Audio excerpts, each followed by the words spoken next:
Wild beavers return to West London for the first time in 400 years. Wild beavers have returned to London's Ealing district after an absence of 400 years. A family of 5 Eurasian beavers, a breeding pair and their 3 offspring, were transported from Scotland and released Wednesday at the Paradise Fields wetlands area, in Ealing, West London.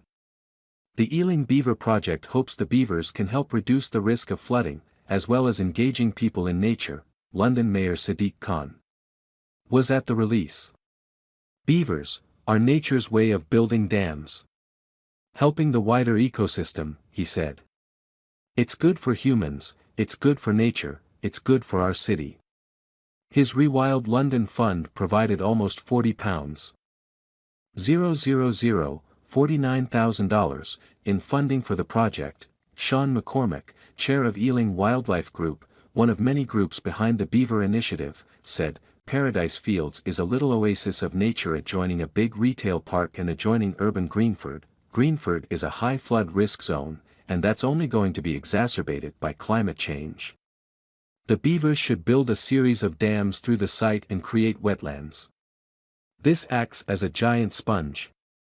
Wild beavers were hunted into extinction in the UK over 400 years ago for their meat and fur pelts.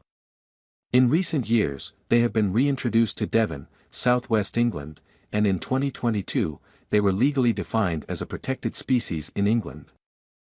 Paving the way for further conservation and rewilding, in March 2022, beavers were released in Enfield, North London, and last month it was announced that a baby beaver had been born there, the first beaver birth in London for hundreds of years. The Ealing site will be closed to the public for 1 month, to give the beavers time to settle, but by the end of the year the area will be fully open to visitors.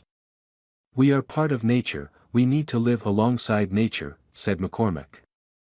Beavers are a good example of the ecosystem services provided to us.